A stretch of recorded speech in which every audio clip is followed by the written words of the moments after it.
Illuminati, Ronin's back, slicing through the noise with a culture attack. Pop culture, films, and the world we see. Deleted scenes, where the truth runs free. Take care, stay strong, we're breaking the mold. Be safe, stay healthy, let the story unfold. From watch parties, reviews, to the news we spin. Deleted scenes, yeah, this is how we win. Take care, stay strong, we're breaking the mold. Be safe, stay healthy, let the story unfold. From watch parties, reviews, to the news we spin. Deleted scenes, yeah, this is how we win. Yeah, yeah. Steam it up on your YouTube, bro, let's roll.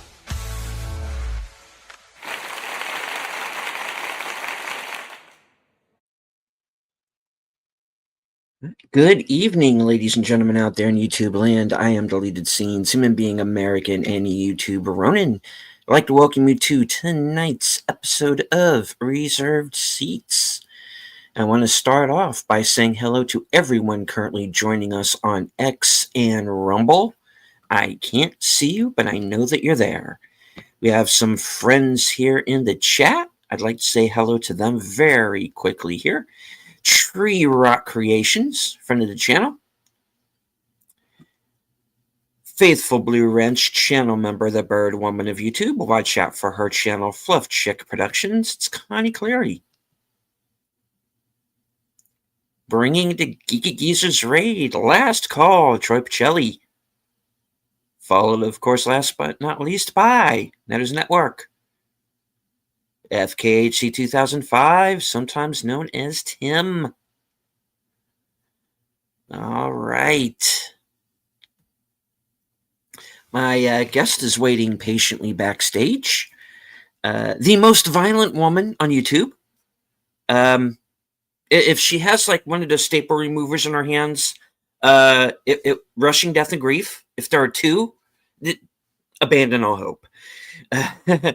Ladies and gentlemen, the reason why I know you are all really here since Corner. How much damage can I do with an inhaler? I just wonder. Like, quite a bit. I'm yes. sure John Wick would find a way. I am in fear. Are you scared? Of anything that you might have in your hands. You should. I need you. Yes. All right. Well, first things first. Congratulations on the milestone of hitting 30K subs. Oh, thank you. Thank you very much.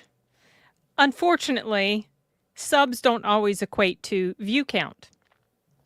So, no, you know how people just sub but, to channels, but that doesn't mean they go watch their stuff. So, I mean, it's cool. Maybe one day I'll get that YouTube plaque. Yeah, I expect to get mine sometime in the year 2095. Oh, yeah, something like that. You know? Yeah. I'll be old and decrepit, and I'll go. I think you would like to accept that this thing award on your and, wall. I can't lift it, but here it is. You know. Anyway, but yeah, I mean, it is. And I get it, you know. I mean, we are not all here for sub counts, and I get that. But you know, honestly, sometime down the line, I wouldn't mind a plaque. I really would. I'll be honest. It would be cool. And also, I want to apply to be a Rotten Tomatoes critic. And a long time ago, their benchmark was 30,000. But then they upped that to like 100,000. However, I have heard sometimes they will still make exceptions. So I'm still going to apply in March when they open, and we'll see. We'll see. I'm not expecting that it'll happen, but you never know. Right on. Sergeant Giratina, good to see you, sir. Check out Sarge's open panel on the Tron films, which Sin and I both participated in. It was a fun show, so please go over there and check it out. I was going to go see the new movie the day after, and I ended up canceling my ticket. I never went to go see it. I haven't gotten to it yet either. I just decided, you know, I'm not super in love with it. I really I just don't feel compelled, and I have too many other things I need to watch and review and just day job stuff, and so it was a bit much, so I didn't go. Indeed. And hello, of course, to Aged Boomer, my Hey. co-host over on live from Sparkwood 21, and of course, bringing the Geeky Geezers raid. Great show tonight. Thank you, guys. All right. And hello to Nate, channel member. Says congratulations, since she is more dangerous with an inhaler than John Wick with a pencil. Yeah, I wish. But I'm sure there's a way. There's a way to make that thing lethal. I just know it. Oh, I'm sure. They made a straw lethal and Love Hurts, so Oh, why not? okay. Well, I mean, Yeah. John Wick made a library book lethal, so Well, he's true, creative. true. Definitely. All right. So, speaking of Rotten Tomatoes, I'm not personally um, on that site. I haven't posted any reviews there. I need to get back to Criticalist and start posting some reviews. I have some Yeah, you should. own actually. I just need to get them typed up and up on the site. LOL or Riddick, Death by Teacup. Yes. I haven't seen that yet. Does he really do someone in with a teacup? In part two. Yeah. Okay. All Yeah. right. One day I'll watch those movies.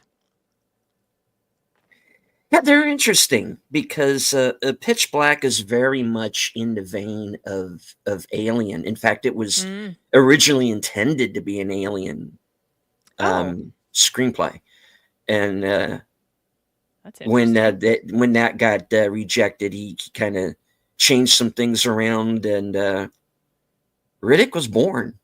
And David Twohy's script for Alien 3 is actually a pretty interesting read because it's kind of it's basically like this a jailbreak in space. It's kind of Escape from Alcatraz But with with aliens xenomorphs in it, in space. and it's Got had it. some just. It's a shame that it didn't get made, but the thing was it didn't have Ripley in it Mm. because it was at the time when Sigourney Weaver and 20th Century Fox were not getting along. In fact, they were in the middle of a lawsuit. Oh, okay. And Wow. the whole idea was that Sigourney Weaver was not going to return. So they went through a number of screenplays that she wasn't in. So David Twohy's script was one she's not in. She's not in the Eric Red script.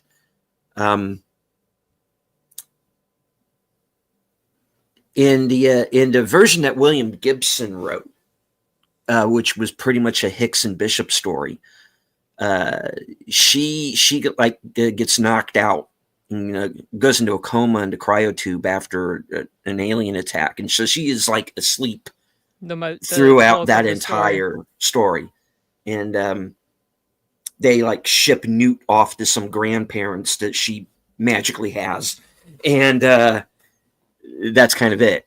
And then it goes off to basically being this Hicks and Bishop story on this space station dealing with the aliens. And hello to hey, Playing Down Under. Long time no see. Good to see you. He's another one from the future. Indeed. All right. Chronicles of Riddick. It's one of the most original sci-fi movies I'd seen in a long time. The movie Riddick was dumb. Yeah, well, it the reason why I don't like the third one as much, even though it has its moments, is it really after like the first 10 minutes, it really doesn't expand on any of the mythology. It kind of reverts back to the first movie again in a way. And Mm. yeah. I mean, I still like it, just not as much. But I'd like to see a fourth one. It's definitely open. I don't know why I've never watched them. I think part of the reason is because I'm just not a huge Vin Diesel fan. He does absolutely nothing for me as an Mm. actor. Um, but I have heard it's good, and it seems Mhm. like something I would be interested in. So I've got digital copies of, I think, all three Hmm. on Voodoo/Fandango at home. So one of these days. Yeah, indeed. I'd say they're worth watching for sure. Okay. All right. So, well, like I was saying, I'm not on Rotten Tomatoes. I don't really look at reviews there. And well, I mean, I have an excuse. I can go over there and see yours. But you know, Yeah. Well, yeah. I I don't know. pay. There's something off about it to me. Well, true. Um, I like to pay more attention to audience scores over there, Yeah. which they do show, and also I look at the IMDb score, which is an audience score. Then there's Metacritic, and then of course, critic lists. I used to post reviews on IMDb, written reviews, but I stopped because they didn't like my spicy take on Tornado. I don't know what it was. I don't know if it was about me saying she should commit seppuku or how idiotic and stupid I don't know what it was. They're like, "No, that's language we don't like." So I'm like, "Okay, screw you. I'm not gonna post written reviews anymore." But what I do now is I go under the critics Mhm. reviews, and I post a link to my video or to my written reviews on Latino Slant. So Indeed. So about that, how did you wind up getting that gig over at Latino Slant? How did that come about? which gig? Which one? The reviews. Well, that, and you can also go into the new series as well. So what happened? How did that happen? Paulie contacted me. He needed more writers. And I was like, sure. And so I started doing that. And then sometime after that, he called me and asked if I'd be willing to help him host a show called well, at the time we didn't know what the name was, but he named it Los Cinematicos. And he asked for people. Oh, when he asked me to do written reviews, he also asked for suggestions of other YouTubers that might be interested. And the first two that came to mind was Anthony A. Perez and D Mhm. Movie Man. And they both joined, and they're very regular contributors, more than I am. I mean, Anthony is just banging those reviews out like crazy, and they both do such a fantastic job. And so then after that was going for a bit, Paulie wrote and asked, "Oh, thank you so much, and good Yes, thank night. you, Nate. Thanks for Good stopping night, by." Nate. Paulie called me. I think I was up in New Jersey visiting my brother, and he called, and we got into a long discussion about this new series, Los Cinematicos, and he wanted it to just be focused on movies. Because sometimes Paulie delves into social issues or political stuff, and he just wanted this to be about movies, and he wanted it to be with movie critics that write for Latino Slant. So we've been doing that. We are planning to have our next one might be on Friday. That's the hope, is Friday, so that we can talk about Frankenstein. Hopefully Mm. by then everybody will have seen it. And then the latest gig, which I don't think he's officially announced yet. So I don't know. Maybe I shouldn't say it. I'll wait for him to announce the next one, this latest one, just in case. I don't think he's gone public with it. It's not like huge or earth shattering, but it's kind of cool. So yeah, that's how that happened. It's been a lot of fun. Right on. And you have, without going into too much detail, since obviously it hasn't been widely seen yet, you have seen Frankenstein, I did. I went and on Wednesday to a press screener, which was also open to the general public. Like the free screenings that they do sometimes. Thank goodness I went there as a member of the press because they hold seats for members of the press, and that thing ended up being so full some people couldn't make it in. So, yeah, it was Mhm. interesting. And my review, actually, when you were doing unscripted, I was working on my video review for it, which is going to go up tomorrow, just before noon. Ah, right on, right on. Yeah, Okay. it's a long one. My initial video file was 30 minutes long. I managed to Hmm. trim. I had a lot to say. I managed to trim it down to like 18 minutes or so, 17, 18 minutes. Still a lot to say, but yeah, I can get a little bit chatty. Yeah. I Well, I mean, obviously it's Del Toro. I'm expecting it to be a visual feast. It is. My sticking point on it is that I'm not sold on Jacob Elordi yet. In what way? Like, because I've I heard, just, different. Like, what yeah, is it I just, about? and it's not really anything to do with him. It's just I've not been particularly interested in seeing any movie that he's been in. Same. He doesn't really do too much for me as an actor, to be honest. Not that he's awful. He just doesn't excite me or generate any interest. I mean, obviously, I was interested in Frankenstein because it's Del Toro. Hmm. But the reason I ask you was because some people have also mentioned the little bit of the character design that they saw. They weren't crazy about it because I think they were expecting that it was going to be Boris Karloff again, that Oh, type look, of look. it's no, But and they were like, "Oh, it needs to be faithful." But here's the thing. The original 1931 Frankenstein was wildly unfaithful to the source material. So a right. lot of people suspected that Del Toro was going to go back to the original source material and be more faithful to that. And I think now I haven't read Frankenstein, but I did go and read like a summary and what happens, because I wanted to compare and contrast in my mind how these two are, different or similar they are. And he does take some liberties with the way that some of the characters are, and other liberties with certain things like how Frankenstein's mother dies when he's younger.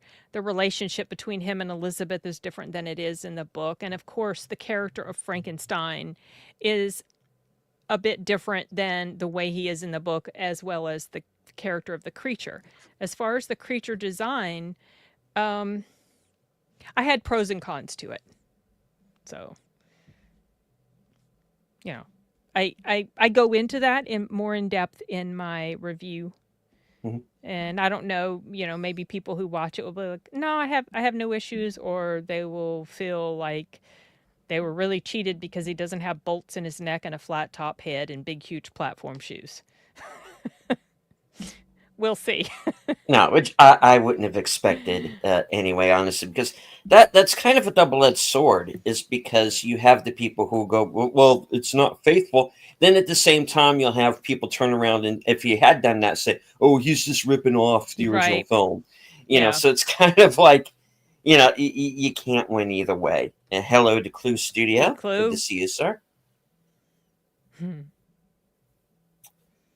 Yeah, I'm So curious yeah. to see what people are going to think about it. I liked it. I thought it was very good. It's not my favorite Del Toro. I wasn't 100% in love with it, but that's not a knock on the movie. I Mhm. don't want that to make anyone feel like, oh, no, I thought it was very good, and I definitely think it is worth seeing on the big screen if you can. It's not going to be in theaters very long, only like 2 weeks, I think. And then it's going to be on Netflix. I don't know why they do. I hate that they do that. It deserves a longer run, in my opinion. Well, I tell you, when it comes to Del Toro,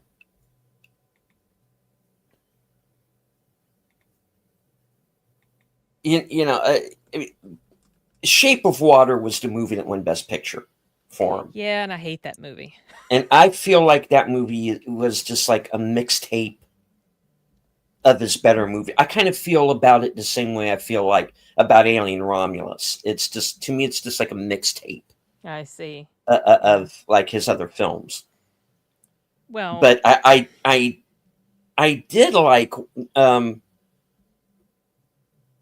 I don't know. Maybe they should have just made it an Abe Sapien story and be done with it. But the one that I really thought was fantastic was the one that you recently reviewed, which was Pan's Labyrinth. Yeah, Pan's Labyrinth is That very is an good. excellent film. Yes, I like that Um, one. My appreciation for it has grown. Not that I disliked it, but it's like I appreciate it more and more now. I also really like a very early movie of his that I've only seen once, but I loved it from the moment I saw it, and that was Kronos, which is an ah, interesting take on vampire stuff. I And go ahead. well, I was going to say, and interestingly enough, my favorite Blade movie is Blade 2, which he directed. Uh-huh. Oh yeah, Blade Two's a lot of fun as well. Yeah, love it. It's definitely my favorite one for sure. Um, Kronos, I have kind of an interesting history with, Okay. um, because it's one of those movies where I always get up to a certain point, and then something interrupts me, and I never finish it. Oh, you haven't finished it. So I have seen up to they get up to the roof, and he's about to have the big boss fight with Ron Perlman. Okay. And then I don't know what happens after That that. I sounds mean, like I it's can. almost done at that point. It What are is you almost done at doing? that point, but but I can extrapolate from there based on the rest of the film where it's going to go from there. I just have not seen it go from there.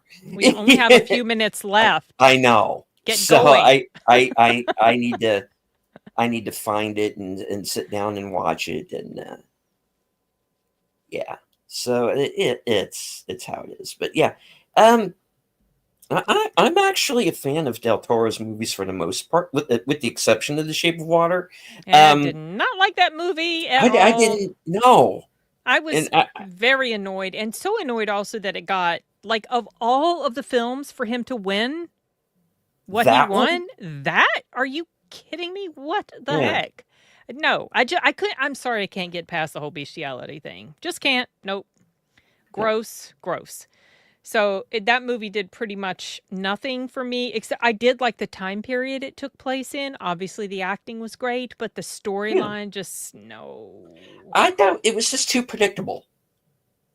I knew what was going to happen from the beginning, and it just plodded along, Yeah. and it didn't do anything for me. I liked Pan's Labyrinth way better.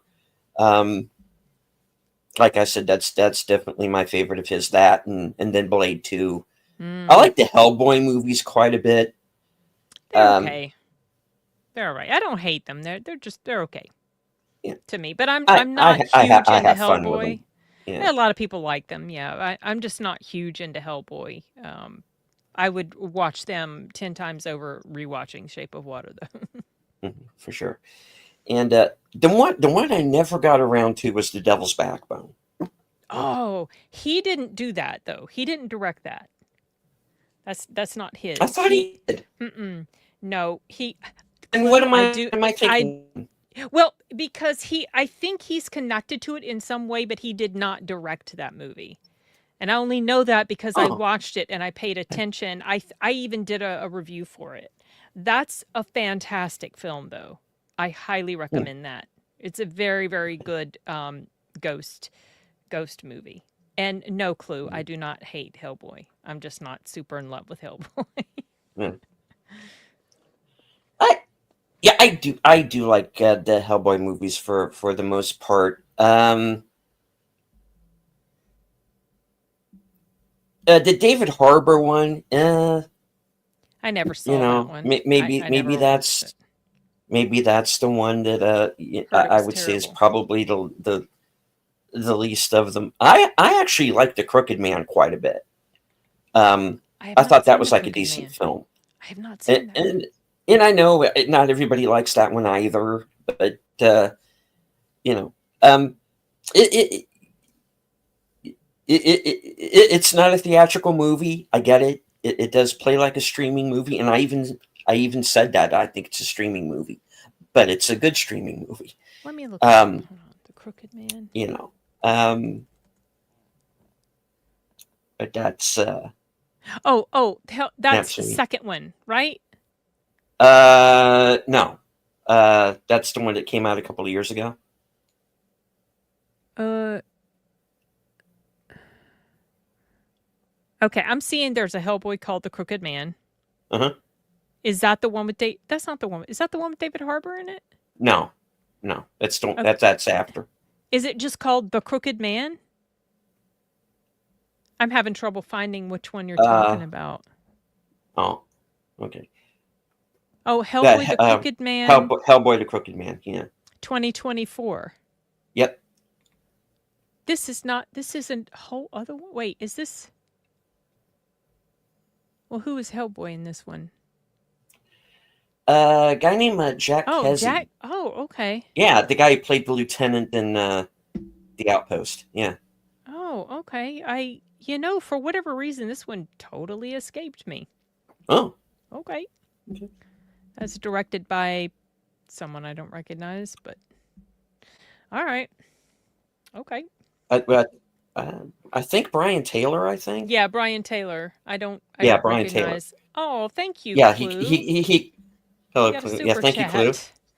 Aw, thank you. Yeah, It's very kind of you, sir. yeah. Brian Taylor co-directed Crank in Okay. Yeah, I've heard of that. uh, dare I say it, Jonah Hex, which I agree was not a good movie. But that was a movie that kind of got killed in editing. I don't think I watched that all the way through because I heard so many I bad things about it, and I just wasn't super interested anyway. You didn't miss much. Yeah, I gathered. Yeah. All right, Tree-Rock has a question. Says if you can talk about it, how's the music score in Frankenstein? I thought the score was fine. I liked it. Yeah. I was paying more attention to. I think that the score is good, and I liked it, but it wasn't something that stood out to me. Maybe because I was so focused on the story and the visuals. I really liked the set design, and the cinematography was really good. And it was so I got a funny little story about Frankenstein. So my coworker Justin from Sound Booth Theater, he lives up in Canada. And I can't remember when. It was sometime last year. He told us, oh, you guys, I met Christoph Waltz. We're like, what? Tell us. And so we told the story. He's in the grocery store and he sees him and he's like, is that who I think it is? And he's like eyeballing him a bit. And then he was getting ready to go up and say hi. And Christoph was like at this nut dispenser machine. And he was like filling a bag of nuts or whatever. And he spilled them all over the floor. And Justin was like, oh, I'm not going to say anything to him right now, But then later he did. He got up the nerve to go up and talk to him and say how he just, really liked his work and everything. And I was like, well, how did he act? He's like, well, he seemed like a little bit, wary. Because I guess sometimes celebs, they don't know. If someone approaches them, they don't know what type of, what's coming at them. And Justin is a very, very tall guy.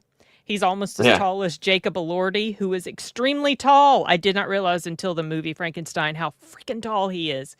But anyway, it was just kind of funny. So I told Justin the other day, I said, hey, or before the screening, I said, hey, I got a press screening for Frankenstein I'm going to go to on Wednesday. That's the movie that Christoph was filming when he spilled his nuts all over the floor. Oh, jeez. But that's all I think about now when I think of Frankenstein and Christoph Waltz. The spilling the nuts all over the floor in the grocery store. Yeah. He was good in there as he always is. Mia Goth was Mia Goth. Okay. Because she's just such an odd presence on the screen. And she plays a very odd, like the way her character is very eccentric and different, not offensive or anything or annoying, but just, the types of characters that she plays. Yeah. And Jacob Elordi, Very tall. Again, you guys, very tall. I thought they were doing tricks with the camera. You know how they did when they filmed Lord of the Rings and they made Gandalf look so tall compared to the hobbits when it was just all camera trickery that they were doing. Hmm. But I looked it up later. No, he's just freaking tall. He's 6'5". Good Lord. So wasn't Andrew Garfield supposed to originally be the creature? I believe so. Yeah. And how tall is Andrew Garfield? I don't think he's as tall as Jacob Elordi. No, I don't believe so. No. Let me look it up. I'm going to find out the answer to this right now because he's 5'10". Yeah, He's a he's like my midget height then. compared to he's a Okay. midget compared to Jacob Elordi. I think one of my brothers is like 5'10" or a little bit more, but so it's taller than average, but I don't think Andrew Garfield would have been as physically imposing as Jacob Elordi was in here. Opening scene was I really love the opening scene. I don't know, if you've seen the trailer. It actually, the opening scene takes place in the Arctic, because in the book there's this pursuit Hmm. of that. One's pursuing the other in the Arctic, and that sort of thing is happening in here, and that scene just really sets up the strength that the creature has, how imposing he is, and I thought that was done really well. And hello to Darkwoods Presents. Hey, Was I I like try, the way you guys Clue. freaking Yeah. said? Yeah, we do. Yeah. I mean, I just like to freaking talk all the time about movies, and so this is why my original filming for the review of Frankenstein was just so long, and I was just, this is too long. Nobody wants to hear me chatter for 30 minutes about this. I have got to trim this down. But even then, people probably still won't want to listen to the whole 18 minutes, but I just like talking about stories and analyzing them. I don't know. I liked some of the parallels between, well, so when I'm watching Frankenstein and Victor's reaction to the creature after it's animated, the dynamic between them, the relationship between them reminds me of a person who brought life into the world and then doesn't want to take care of it. Neglects it, abuses it, abandons it, mistreats it. That was the dynamic that I was thinking of when I was, I was like, you idiot, you brought this life into the world. You need to take care of it. Don't treat it like that. So that's kind of like the way I felt about their relationship dynamic. So, it's good. I hope y'all go see it. Yeah, I'm probably going to have to wind up watching it On at streaming. home. So see, but It's yeah, long. It's long though, y'all. It's about 2.5 hours long. So be prepared for that. Yeah. Well, and another movie that I was sort of curious about, but I think I'd probably have to wait until I see it, because it's got me curious now. Okay. Is House Full of Dynamite? House of Dynamite. I saw Or that. House of Dynamite or whatever. Yeah. Yeah. Did a press screening of that a few weeks ago. Yeah, because a lot of people have been going on about the ending. Yes. And it's got me curious of how, but I like that people aren't just flat giving the ending away. And that's what has me curious is, okay, well, what happens? Does anything happen? I don't know. You know what I described it as? Yeah. I described it as, how sometimes we say that a movie just didn't stick the landing? Mm-hmm. Like it's so good up until, and that the movie is fantastic. And then the end happens, and the rating in my head went from, oh my gosh, this is like an 8 or a 9, all the way down to like a 6 because of the ending. And what I was going to say was, how we say, like I said, we'll say a movie doesn't stick, it didn't stick the landing. And my thought is, well, it wasn't so much that, is that there just wasn't even an attempt at a landing at all. That's what it felt like. Very annoying. I was upset about that because it had so much going for it up until that point. And maybe the landing wasn't even the point, but still, you have this build up to, you have this promise of something you're being led to, and then you're not, it's not given to you. Mhm. So that was super frustrating. Right. You'll know what I And mean when you watch it. And yeah, it might I'm. work completely for you, but it did not work for me or Anthony A. Perez, who saw it as well. I see. And yeah, no, I don't blame you, Darkwoods. But streaming's expensive, guys. It is. It Um, adds up. it does add up, and I'm at a point now to where, well, the reason why I have the streaming services that I have is that I took the Black Friday deals Mm, that cut the subscription price down, and then you can have it for X amount of months. right. So, but once that expires, which we're coming up on, um, I'm really going to have to make some decisions about what I'm going to keep and what I'm not. Um, and in a couple of cases, it's not going to be just price that plays into it.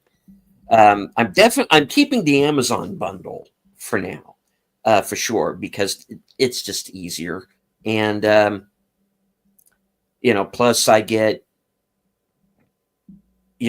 Shutter with that, and Shutter's just something I would keep regardless. But Yeah, I get I like Shutter with Shutter. it, and Paramount Plus, and then which is cool because I can catch up on like Yellowstone and Landman and stuff like Mm. that. But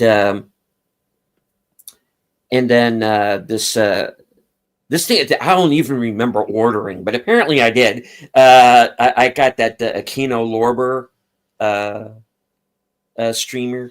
Kino Lorber does streaming now. Apparently, everybody has a streaming network now. Oh, okay. I'm going to wake up I one don't think I've morning and heard of that realize one. that, yeah, I'm going to wake up one of these days and realize that I have a streaming network and didn't even know it. How much are you charging? A nickel. So, in answer, but I want to kind of address this comment about the better shows. It just depends. I know there's a lot of Yeah. sucky shows on different streaming platforms, and like Netflix as well, probably. But there's also quite a bit of good stuff. I've watched some really good things on Netflix. I really enjoyed Untamed with Eric Bana, and I'm currently watching Department Q. It's a British series on Netflix, and also the Harlan Coben uh, shows that or limited series ones that come on Netflix, and maybe I think he's going to have one on Amazon Prime. So you just, I guess it depends what you like. Mhm. The stuff that I look for on Netflix is subject matter that I like, and so I'm always happy when I find a show that's satisfying to me. And there's a lot of shows I'm interested to check out as well. I heard Dark is really good, but I've never watched that one. Hmm. Yeah, I kind of I stay away from series television now. Yeah, it's a big Kind of in commitment. general. It's a big commitment. It's that, and I find myself past. I can't seem to get past 5 episodes of anything, even if it's good. It's just I Mm. always just stop, and I never get back to it.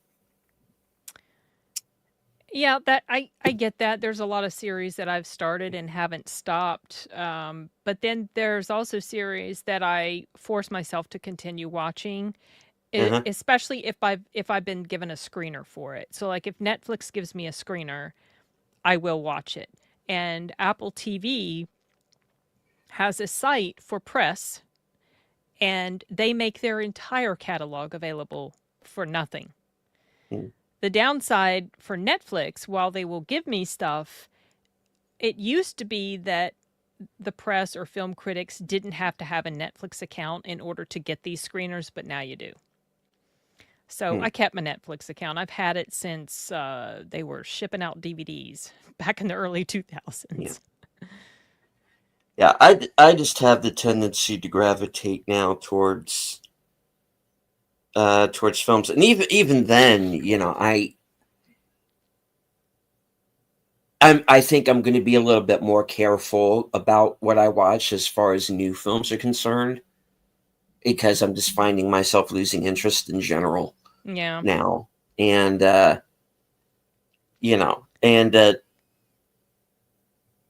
to bring up my previous broadcast, that really burned me. That whole The whole thing that the Jane the Fonda Jane did. Fonda thing, and seeing some of the people who ended up signing on for that.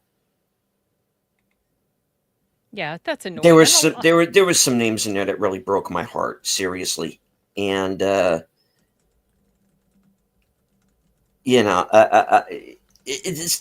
just rankles me so badly, and I can imagine, but I wonder how much of yeah. that is just they're ignorant and they're just going with the flow. Because a Well, lot of times they just don't think for themselves. I get that, but that's not an excuse. Yeah. Well, I know. You're an I adult. agree. If you're going to put your name to something, back it up. If you disagree, then don't get involved. If you agree, own it. And this. Well, I'm just going with the flow because I don't want to get canceled. That's And not going to fly they with me. probably also naively think, "Oh, free speech, that's good to be in support of that." So I don't know. Okay. About the blue hair. Yeah, Yeah. I I don't think it's the what? lighting, because your hair looks a little blue. Oh, does it? On It it might be the does. I lighting. think it's What's the maybe lighting. it's my shirt is reflecting on my. Yeah. Yeah, It looks I it look definitely do not have blue hair, and I've never No, had you blue don't. hair. But it does look blue on the screen right now for some reason. It's like you That's got like funny. blue highlights, or I don't know. It's weird. I don't know what's doing it. It might be her lighting. It might be a YouTube thing. I Now don't there is know. a light Um, behind me that is bluish. oh, That that might could be be it. casting some That's sort of a probably it. yeah. Okay. It's supposed to be shining back behind me, but it also might be transmitting some of the blue light. It's the first time I've heard someone mention that in one of Yeah. my live It's no. streams. It's yeah. That's now. This is. I think it's just the lighting, guys. Um. Oh yeah, T-Rex is up.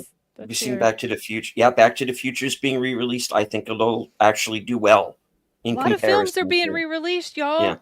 And I've had so much fun going to see them. Sound of Music came back, and that was a lot of fun. Right before the mystery movie that we saw on Monday, I went to see Silver Bullet. That was a lot of fun. I went to see Hmm. Sleepy Hollow, and there've been some others that I've gone to watch. It's been really cool. Hmm. They need to do that more and more. They do, and I know it. Every day Regal does a new movie, In does a different October, movie. yes, Yeah. for like I don't Um, think that's sort of, every day one of the older movies coming back. I don't think that's going to continue all year long, but it's, thematic because it of, would be nice. it would be It, nice.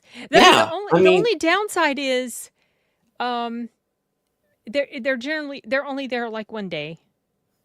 And yeah, sometimes I have and conflicts. Like I yeah. If you wanted to missed it, you see missed it. Prince of But Darkness one time, but I couldn't because, well, the Frankenstein press screening, I think, was when they had Prince of Darkness, and other things. So mhm. um yeah. Oh well. They brought Downton Abbey back, the third movie, and I took my mother to see that today. So that was pretty fun. You've been smurfed.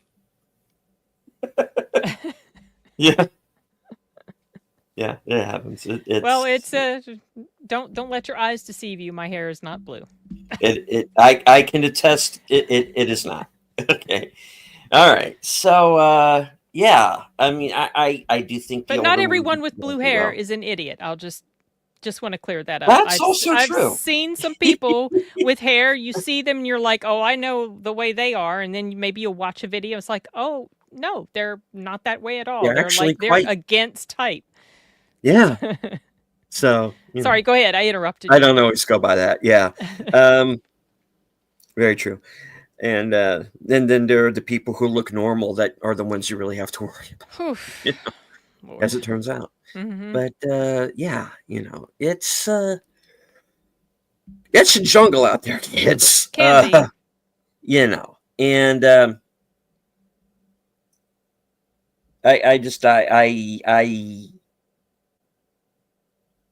I miss the simple times. I really This miss used the to be so much. 80s. I really do too. Yeah, which is why I'm glad that some of the '80s movies are beginning to come back now. And 80s and 90s felt like such yeah, a simpler time. When 9/11 happened, it was like obviously you segment your life, you know, uh different big events that happen, and 9/11 was one of those. And it feels like, okay, 9/11, hmm things haven't felt completely right since then, And no, then COVID, and then Charlie. It's just it's not been great. no. And hello to Tommy and the Guinea Pig Collective. Good to see you, sir. What a name. Right. So yeah, I mean that's why I say it's independent media is where it's at. I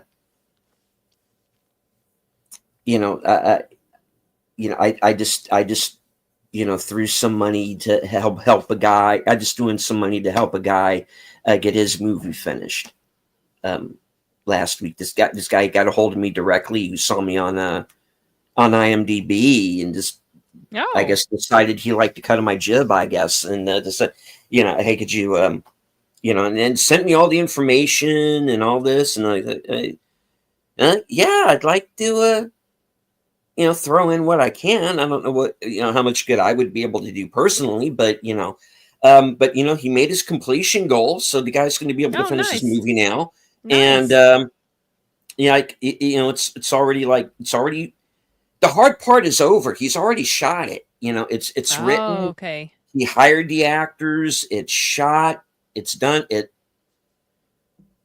There's a trailer. It looks fucking fantastic. Oh, really? It Oh, actually cool. looks really good. Yeah. I hadn't heard what's the movie called? It's a movie called Sex Before Church. Okay. And it I would kind of it's almost kind of really hard to describe in a way because there's a lot going on in it, but I would say it's what might happen if David Cronenberg did a straight up romantic film. Oh gosh. Okay. So take that how you might. But it looks good. It's definitely it looks like a movie. It's well shot. It's this guy put a lot of work into it. So like I said, the hard part is over. He wrote the script. He hired actors. They're not big names, granted, but it's got that indie feel to it, Mm-hmm. and it looks good. So we'll see how that turns out. But Yeah, so it's just Indie films, some of them are very, very good, and they make yeah. Hollywood blockbusters look absolutely childish in comparison. I was really impressed with Good Boy. Oh, so was I. Oh my gosh. Yeah, I mean, Oh, and folks, I say this with all seriousness. This dog deserves an Oscar nomination. oh, this dog. And the thing is, he wasn't even performing. That No, was the because coolest thing, it you yeah. guys. Oh my gosh, what they did to make this movie? It took them 3 years to make it, and he was not performing in the way that I agree with you, Dark Woods, by the way. I love Halloween. I love October because of Halloween. I watch horror movies all year long, but October just is special. But to find out that they filmed around his schedule, Mhm. and all of these things that they captured on camera, it's just his natural reaction to the stuff that he is seeing and hearing around him. It was filmed in their house, so it was a familiar place to him. Mhm. And they do these tricks with the camera, like let's say make a noise to get his attention and he has this look. Well, put in some eerie music and some darkness, and you wonder if he's looking at a ghost or whatever. But something that made me a little sad was and his owner, his human, plays the human in the movie, and the guy's wife plays the sister, and then they Mhm. had voice actors doing the voices. But that scene where he like pushes the dog away because Mhm. he's going through some stuff, and get the F away, and he pushes him away, and the dog gets off the bed, or what. He looks so hurt and confused because he was. It's like, why is Daddy doing this to me? Poor thing. But just I think they said it took like a year to film one. Mhm. Oh, little Yeah, sweet it's the baby. little fella. It took they said it took a year to film one particular scene. A year. A year. The Yeah. dedication that these people had, and the reaction to the trailer was what enabled that movie to get a wide release.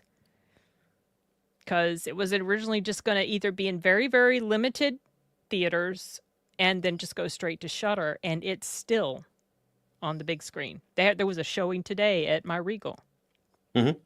So yeah, that's not a perfect movie because I had some flaws, but I was so impressed by their effort that I had to give it good marks. I was amazed by what they did. Yeah, I have more admiration for a movie that makes the effort Mm.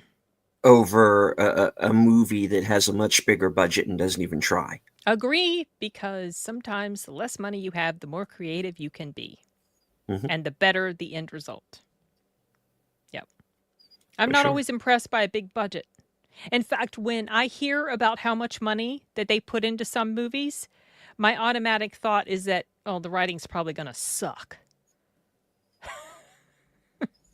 And a lot of times, it's not great.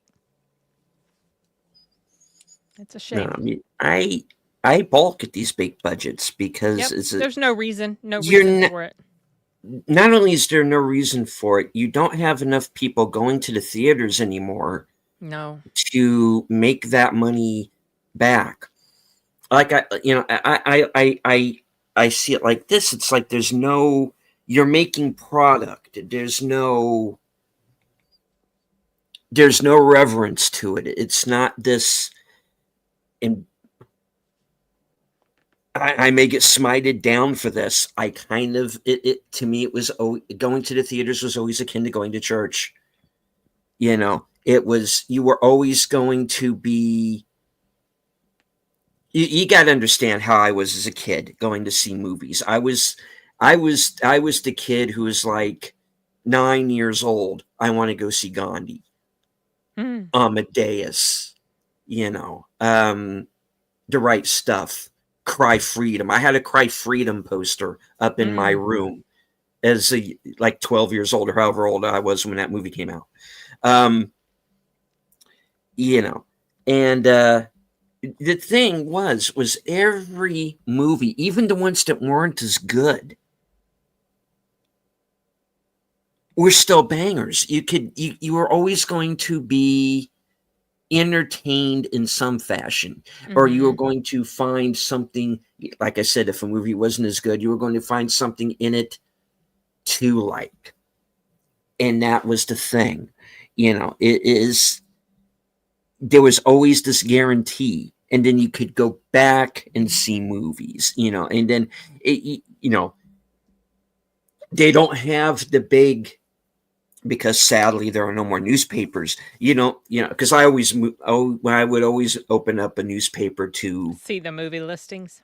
to see the listings, and held over for a sixth week, and then just when ET was out, and ET Mm. played where I lived for a year, Oh, literally a wow. year, Wow. and just what, if not longer, and just held over for a 50-second week, ET, and yeah, and then Doesn't happen anymore. The doesn't closest it? I think a movie No. came to something like that was Top Gun Maverick. It was in theaters for months, months and months.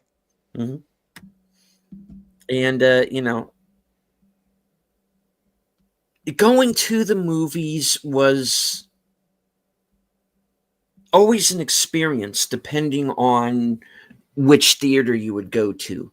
Um, the Terrace was the big, 70 millimeter widescreen theater to go to. That was more of the art house or the big budget epic movies. Hmm. You had Pine Haven, which was in a predominantly black area, so I am very used to people like commenting about what is going on the screen and throwing popcorn at the screen if they don't like what they're seeing. Very It was a vocal. rowdy place, Yeah. but it was fun, and or don't go in there. That's true. That's not racism. That happens. I've seen it. Yeah. You know. Um, the Fox Theater, where they had midnight showings of the Rocky Horror Picture Show, Evil Dead, um, Apocalypse Now played there for so long that they actually painted a mural of the poster up on the Oh, side of the wow. building that you can see from Wow. the overpass.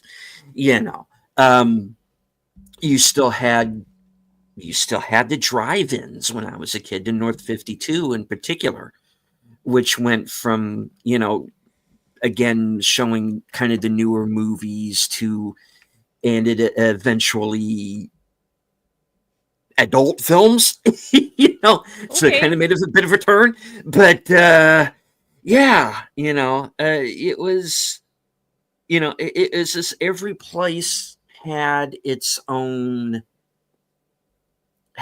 separate feel, its own separate experience, and I miss that. And every maybe it's just because I'm stuck going to basically the same theater every time, but it just feels the same Mm. wherever I See, go. It's just that the seats are less comfortable. I didn't have that experience for the most part with movie theaters because when I was younger, we didn't have a TV in the house and we didn't go to movies. Now, my Hmm. mom and dad, when I was really, really young, sometimes they would go to movies, and because they couldn't get a babysitter, they would take me along. So I was exposed to things I had no business being exposed to, like lipstick and some werewolf movie. And anyway, but then I'm a teen, whatever, and I didn't go to movies very much. The random one with my cousin, my cousins, I went to go see Young Guns. Um, Hmm. took off work to go see Terminator 2, that sort of thing. But it just wasn't a thing that I did on a regular basis until probably early 2000s. So I don't have that experience that you did with different movie theaters. That. it's just a part of why I look back on it now, and I wish I had that time Yeah. back, because it was I can see so why. much fun, and you would Felt like much more of a community experience sort of it thing, or did yeah. it did, and you could, and there was always somebody there that you could talk with, talk about the movie with after. And I don't think I've had, until I got back here. I don't think I had an experience like that, since Black Swan. That's the last time I remember just talking to total strangers to about the movie after it was Mm, over out in the hall, and I miss that. I miss that time. yeah. You know, I I miss going to the theaters and seeing something like the original Tron. Again, at the Fox Theater. At least I think it was at the Fox. I'm pretty sure it was. Um, I saw my first R-rated movie I'd ever seen in a theater, in the Fox Theater. It was DC Cab, and the story behind how that happened is kind of a fun one that I'm hoping to get to someday. But I miss that now. And I was the kid who would go out, and if I liked the music, I would go out and buy the soundtrack album. Mm, And you could always go next. It seemed like every movie theater had some kind of restaurant next door where you could go and get like a slice of pizza or a burger and a soda and all that. And it was just that or it was next to like a bookstore or something, and you could go to the bookstore. It was always like this. You could make this whole day yeah. out of going to the movies. And then I look at it now, and it's just like, Feels it, generic. yeah. Do I have to do this? Mm. This is going to be on streaming in a fortnight. You know. Fortunately, I'm not at that point, probably because I missed out on that, what you're talking about. I do remember being excited about movies that that I knew were out. Hmm. And the closest I got to being able to watch them at the time was I would get the read along books. Hmm. And I had the read along book for Indiana Jones and the Raiders of the Lost Ark and Tron and all these other ones. And I remember it really got me pumped for watching the movie. Um, and then, eventually it would come to, I think it was like I was a early teen by the time we actually got like a VCR and a closed circuit monitor that wasn't a TV, and we would start watching things, like things from the video store. Hmm. And yeah, I watched the heck out of movies then. There was no holding me back after that. Yeah. True, actually, I just finished watching Inside Moves from 1980, which I haven't seen in 35 years, and it moved me to tears. Yeah, that's a heavy movie. Wow, I felt emotions. I didn't realize Richard Donner directed Inside Moves until now. Yeah, I don't think I've seen that one. interesting one with it's John Savage and Diana Okay. Scarwood, David Morse. I think it was one of his early movies, and is John Savage tries to self delete Mm, at the beginning, and hurls himself out of this window and like lands on a cab or something. And so obviously he survives, but he's kind of all injured. injured, and falls into kind of this group of people who are also kind of impaired in some fashion, and yeah, it kind of becomes one of the group. It's an interesting film. Um, but yeah, Richard Donner did direct that. I didn't realize until like really late in the game that he directed The Omen. Really? Yeah.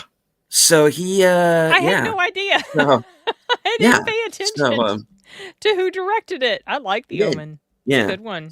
So yeah. So he did a pretty interesting range of he didn't just do Yeah. Superman and Lethal Weapon movies, Yeah, guys. yeah, yeah. He did a lot of other Very movies as well. eclectic. started out in television directing Gilligan's Island. The guy had quite a career. Um, it's a shame we lost him. Damn, we could use him right now, or somebody like him. We're losing the greats, and there's nobody Yeah. who's going to replace Richard Donner, who's going to replace Drew Struzan, who's going to, what are you going to do, and that's why I keep saying, guys, I think it's us. We are the ones who are going to have to step up now. Hello to Real Wade Nation Gaming Clips. Good to see you, sir. Made a new discovery. Now I need 2 copies of Dark Forces. Okay. Cool. I'll be looking forward to that. All right. So how much longer do I have you for? Because I understand you have kind of an early night. Early morning, because business meeting in the morning, and I need to be up and awake in time. So I get up like 2 hours before the meeting so that I'm fully prepped and everything. But I don't know, maybe about like 10, 15 more minutes or so. Okay. All right.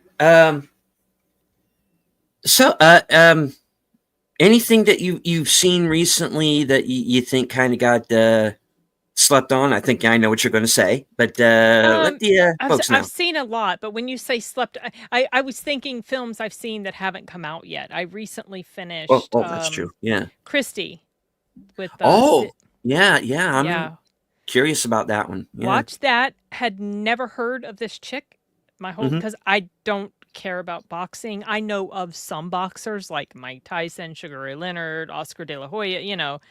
Don't know any women boxers except maybe Layla Ali, only because of who she is. And it was an interesting story. And then, right after I finished watching that, I went straight to Netflix and watched the documentary that came to Netflix about Christy Martin. And I feel like watching the documentary kind of helps sort of fill in the gaps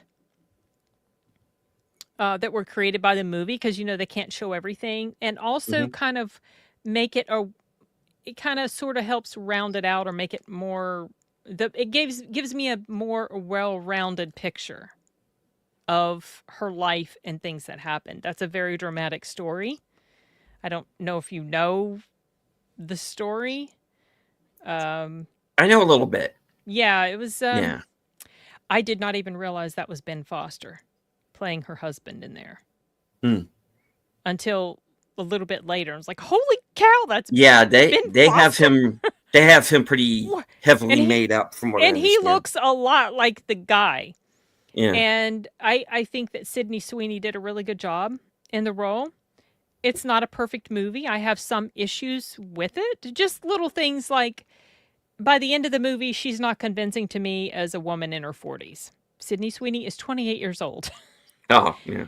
They didn't fix her up to make her look convincingly like the age she was supposed to be at that point in the film, So that's a minor nitpick, obviously. But I couldn't help comparing it in my mind to the movie about Clarissa Shields. Remember that boxing movie we saw? Yeah. It's a lot better. Yeah. It's a lot better. Oh, well, yeah. Good. So, yeah. But what was the one that you had in mind that you thought it was good? I have watched so many movies and I have so many reviews I need to do. It's not even funny. Well, one I'm that you've got me curious about now is East of Wall. Oh yeah. I need to check that one out. That's interesting. And that's one that stuck with me for quite a while after I saw it. Definitely not perfect, but another one of those movies where I admire the effort and the unique approach that they took to telling this story. And one that I dramatically changed my perception on. Because by the time I left AMC, I was a little annoyed at the movie. And then I was thinking about it more and more and more, and read up about Tabitha and her family and the true story. And they were, like in Sing Sing, they were playing versions of themselves in this movie, and Hmm. so I developed a greater appreciation for it. I do think it's worth the watch just because of how unique it is. Yeah, I'm finding myself this year especially being more attracted to these more offbeat kind of movies, and I think when I get to my top 10 at the end of the year, or March or April of next year, whenever I wind up doing it, is I'm going to be to the point where Adam from Your Movie Sucks is going to be like, dude, you're worse than me. No, I'm going to be one of these guys doing, my favorite movies of 2017. No, you know, You can't do yeah, that. That's cheating. yeah, I think I'm going to get to the point to where I don't think like star ratings are going to matter. I think it's just going to be what stuck with me at the end of the year. No, You that know, makes sense. and I find myself going back to movies like Life of Chuck Hmm. and Black Bag, and I got a feeling Good Boy's going to wind up in my top 10, maybe. It's definitely at the very very least an honorable mention, but I have a Yeah. feeling it's going to eke out some things that I have on my top 10 that are going to probably end up in honorable mentions or just not. Right Hmm. now I am going mostly off of emotion. Hmm. The emotion that a film generated in me. Maybe I rated another movie higher, but this movie struck a chord with me that was more powerful. And Yeah. so I think when I'm looking back through my list, I'm going to make some shifting around. Better Man is still number one, y'all. I really don't think anything's going to 2024. unseat it. 24. Nope. 2025 release date in the 24. US. 2025 release date in the US. You know what? Black Phone is officially a 2021 movie, but it wasn't released in the US until 2022. So, and because of that, because I was kind of dumb and I went back through like movies that I had reviewed or movies from 2022, I put that criteria in movies I'd reviewed from 2022. I missed Black Phone because it Hmm. wasn't in 2022. And yet to me, that is a 2022 film. Hmm. So it's the same kind of thing with Better Man. Yeah, but Um, I'm with you because I think it's going to be what movies made me feel something by mm-hmm. what stayed with me, and I think I'm probably going to be doing some shifting too, and it's like when I did my best of so far back in June. I was like, I think my top six is probably still going to be there at the end of the year. The end of the But year. now I'm thinking there's a couple of them that I don't know, maybe won't be. Yeah. Um, I know but for sure that there's going to be y- some that are going to get shifted. yeah, so that's I think that's one of the reasons why I've been very reticent about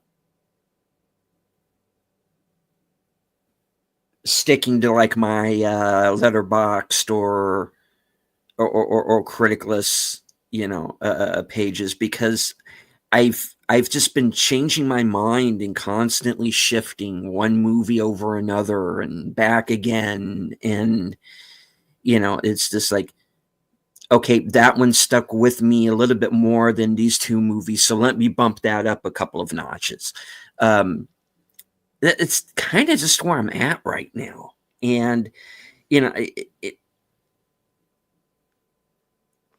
I am just going to I would rather see Good Boy again than Jurassic World Rebirth Oh or my gosh. God Yes. fucking forbid Mastermind. You know, Oh, um, hate that hit him. Stupid ass you know, movie. I just I can't go Well, there you know anymore. what you could do?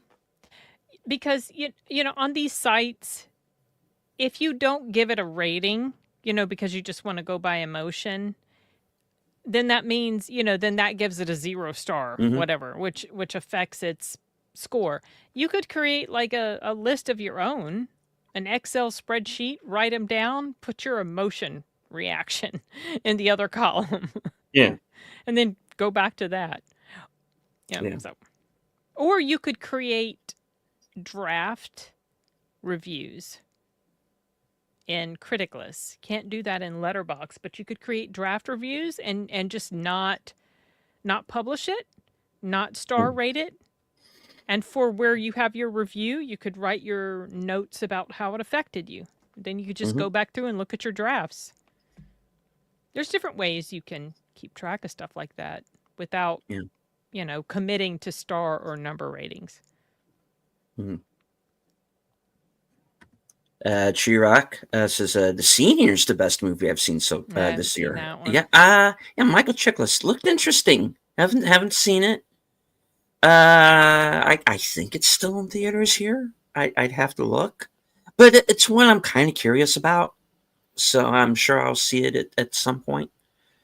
I wouldn't have liked First Blood if the ending didn't have that speech by Stallone. That ending stuck with me. Yeah, and of course that ending in the film, not in the book, because Rambo.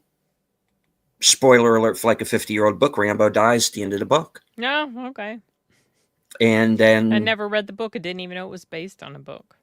Oh yeah, Rambo dies, Teasel dies, and Troutman's kind of last man standing at the end of it. And yeah, but of course that's a much darker story in the book as well, because he is psychotic Oh, okay. in the book, and certainly by the end of it he is. Yeah, so it's it's much different, but yeah. And if you want to talk about, and I think I'm eventually going to get some people together and do a show about this. You want to talk about like Oscar snubs? Stallone for First Blood, I think would be on my list. Was he nominated for an Oscar for Rocky? I think so. Was he? Okay. Because I was going to Yeah. say, if not, that was a snub. He was good in that. Oh, Copland. Copland. Copland is To me, that is was his another best one. performance. Yeah. That's a good one. Yeah. Good movie. Agreed. So yeah, because that's another list I've kind of been formulating lately, because I've just kind of, because again, the Oscars, because they're going to nominate one battle after another for as many some awards crap as they like can that. possibly or, go. Or Eddington. Yeah. I don't know so much Eddington, but I hope it might not. get a few. I don't know. It didn't interest me. I didn't see it. I didn't see it either, but I Yeah, know what you it's kind about. of get the idea of. But I tell you, this year, man, there are definitely a couple of nominations I would definitely like to see. If Black Bag doesn't at least get a screenplay nomination. Yeah. If Amy Madigan doesn't get nominated for Weapons, I'm gonna go and I'm gonna burn. I will take a flamethrower to the Her auditorium. performance. Oh Yeah. oof, she was so good in there. Yeah. And also I would like to officially call for a welfare check for Ed Harris. Please, check in. I'm worried now. Are they still married? Yeah. Are you still alive? Are you still there? She was so effective because is she hanging off of the ceiling? It took me more than halfway through more than halfway through the movie before I even realized that was her. That's how much she melted into that role. Yeah. And Well, I mean, I knew she was going to. It's one of those deals where I knew she was going to be in the movie, but I had forgotten Didn't even know because I didn't watch trailers. because you don't see her until you're like more than halfway through the film. Yeah. So, and then she shows up and she's fucking Well, Pennywise. you see clips But of her. You see clips yeah, of her in like the nightmare that Josh Brolin yeah, has, and she's the vision that the druggie sees of her in the woods. hmm And you see a tiny bit of her at the very, very beginning where she's sitting on the couch with the little boy. You see the back of her red wig head. oh yeah. Um, yeah, yeah. So that's that. Those are definitely for this year. I'd like to see Warfare get nominated for something. It's Yeah, probably going to be mostly technical, but I'd like to see it in there for something. it's a good one. Yeah. So this, I'd like. It's not going to happen. I'd like to see Life of Chuck get nominated in some Another good one. categories somewhere. I want to see Mark Hamill nominated. I do. I mean, I'm going to nominate him. Despite I'm still going to be a credit where credit is due guy, people. But and he's good there. It's he definitely deserves to be nominated for sure. Don't know if it'll happen, but I honestly I'd like to see him in there. Well, you were talking in your live stream tonight about, having trouble now separating art from the artist. And Yeah. there are some actors and celebs that I absolutely cannot separate. I cannot. And I do not give a crap how talented they are. If they are so thoroughly a piece of crap to me, I can't appreciate anything about what they do. There are others who can be quite offensive and retarded and really annoy me, but at the same time, somehow that annoyance does not carry over into stuff that I see them in. Mark Hamill happens to be one of those actors, surprisingly, because he has said some really stupid and crazy shit. He has. And I think something's wrong with him because of some of the shit I he think says. so too. Yeah. But I have a fondness in my heart for him. There's like this softness I have for him. And when I saw him in Life of Chuck, he so convincingly played that character. You had no inkling of the type of person that he is in real life. And it was such a sweet, touching role. And that relationship he had with his grandson was just so moving to me. He just, he won me over in that role. Yeah, I mean, you don't see him anymore. You see Zeddy, Exactly. and yes, exactly. and Zeddy's a guy you want to hang out and have a beer with. Yes, and then he will have. I want to talk a couple math. more. I want to talk about math with him, which is Yes. something I never thought I'd want to do because I don't like math. Yeah. The two things that interest me about the Oscars: the opening movie montage and the memorial montage of deceased actors and actresses, which they usually screw up and leave a bunch of people out. Yeah, I know. Yeah. We didn't have enough time. Yep, but you had enough commercials. Sure. Right? Sure. You had enough time to show stupid ass performances on the stage. Okay. People doing lewd, dumb stuff. Turner Classic gets what them do the montage. Thank you. Yeah, I it's going to be a bullshit show. It just is. I don't watch it. If I watch anything at all, I'll probably just watch Chris Gore riff it, on the show. That's what Jason and I did. I did an episode of Unscripted that I called "The Oscars Not So Special," and there's our timer. I'll do this quick. I did the show called "The Oscars Not So Special," and it was just meant to be like an hour, and then Jason gets a hold of me in the middle of the show. Jason Fox gets a hold of me in the middle of the show and says, "I can simulcast it." let's go. And I'm like, okay, let's Oh just rip my the shit out of gosh. this thing. And we ended up watching the whole thing. I don't Like, even I don't even yeah, have the patience or desire to do that. I would rather watch a movie or get something productive done, like film a video review or work on an audiobook or something. yeah. I've lost all interest in watching. I think the last Oscar that I maybe watched all the way through was when Heath Ledger was nominated and won for Mm, The Dark Knight. yeah. Yeah, just don't care. I don't blame you. All right. Well, the timer has gone off. Yeah, You must go. Parting is such sweet sorrow. I know. But we do have to wrap the show. And so, Sin, let everybody know where you're going to be.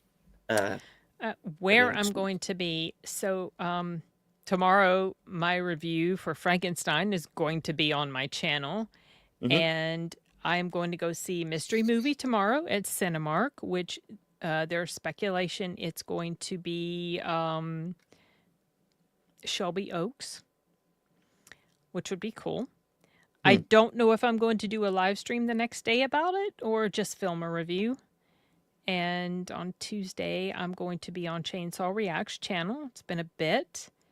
And Friday, maybe Latino Slant talking about Frankenstein. And that's pretty much it for obviously next week, the mystery movie and the talk with you. Mm-hmm. So that's pretty much it for the immediate week. Got other stuff planned for the next week, but and in addition to that, getting out movie reviews. I have so many. I Yeah, have me gone to too. see some classic movies like Vertigo and Psycho and Sleepy Hollow. That I actually would like to do movie reviews for because I haven't. I could did one for Pan's Labyrinth and Sound of Music and Jaws, even though Mm-hmm. those are classics, whatever. So in addition to that, other stuff like Christie. So just at some point in the coming weeks, you know, I'm probably going to be a little bit more productive getting some of those video reviews out. Yeah, I definitely need to do the same.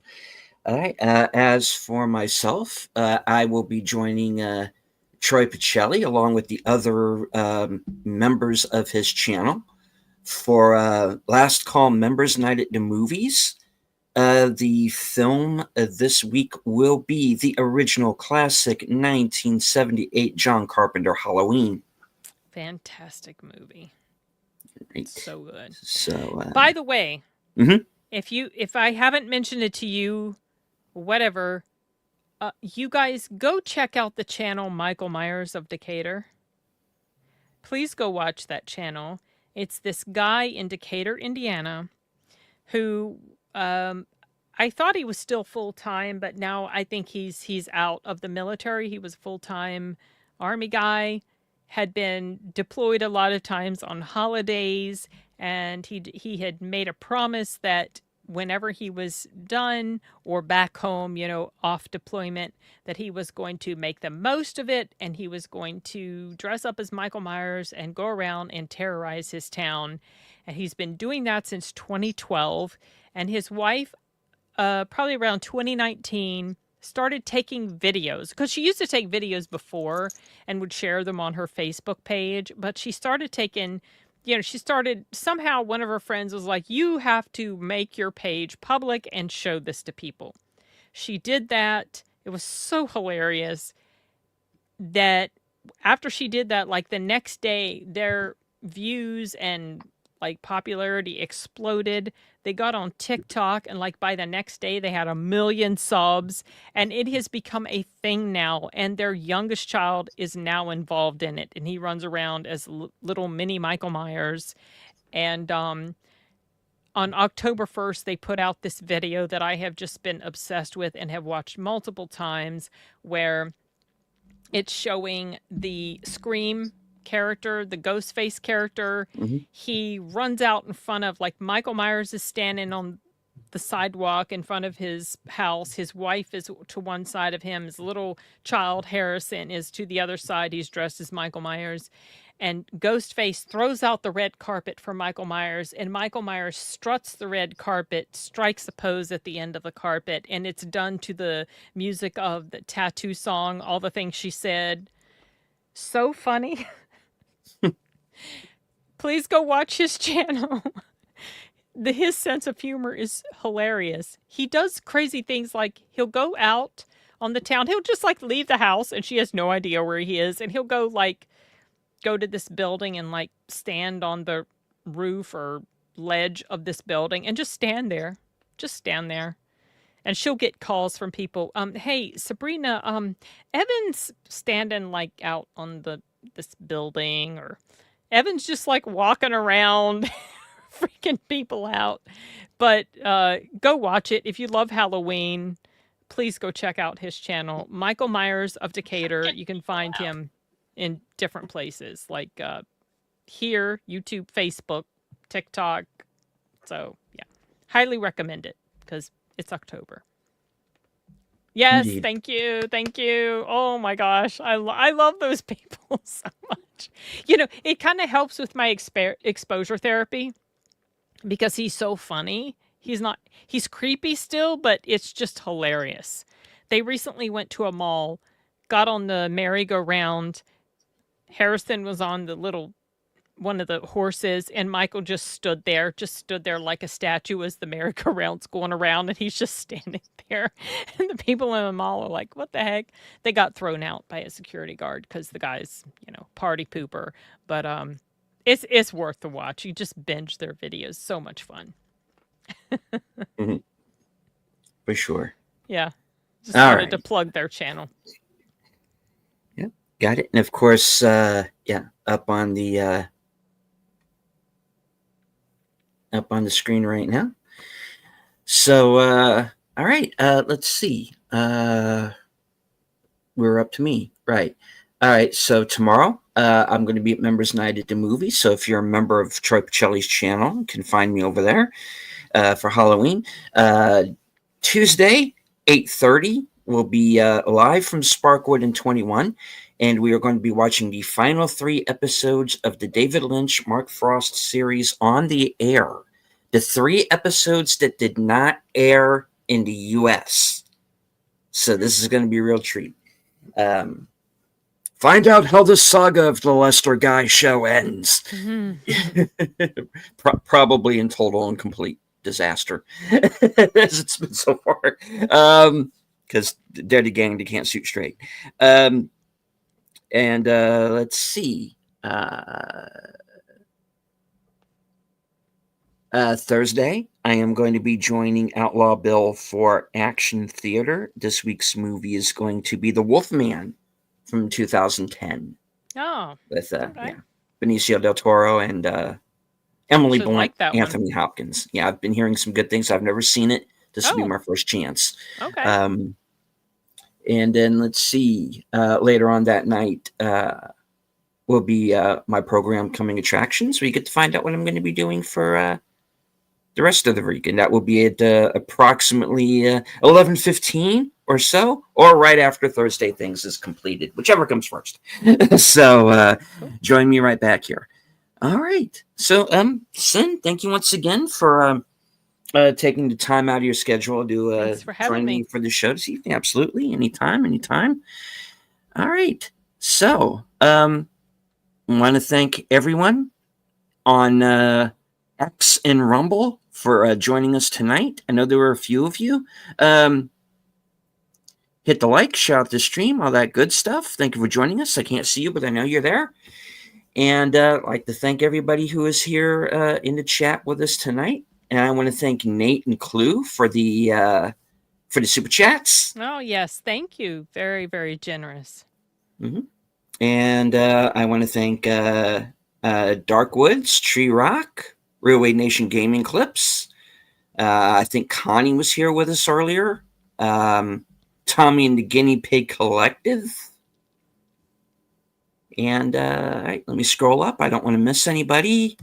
And Playing Down Under. Thank you, sir. Nate, of course. Sergeant Giratina. Aged Boomer. Troy and Netter. Tim. And all right, I think that was everybody. Yes. All right. And of course, those of you who are just lurking, there's always a few. That's perfectly fine. You don't have to engage with the chat, just as long as you enjoyed the show. Hit the like, share out the stream, sub the Sin's channel and become 30,001. And congratulations once again, Sin, for hitting that Thank milestone. you. Thank you. And of course, if you are new to either Sin's channel or mine, you like what you see, please subscribe. And memberships are available on my channel. So there you go. All right. So, Sin, any final words? No, just go watch a good movie, you guys. Indeed. All right. So, thank you all from HQ and all points next beyond. Safe and healthy, because this is how we win. This is my new theme music. Hope you enjoy it. It's very peppy. Steven Ronan's back, slicing through the noise with a culture attack. Pop culture, films, and the world we see. Deleted scenes where the truth runs free. Take care, stay strong, we're breaking the mold. Be safe, stay healthy, let the story unfold. From watch parties, reviews to the news we spin. Deleted scenes, yeah, this is how we win. Take care, stay strong, we're breaking the mold. Be safe, stay healthy, let the story unfold.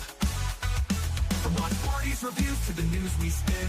Deleted scenes, yeah, this is how we win. Yeah. Steven, your YouTube, bro, let's go.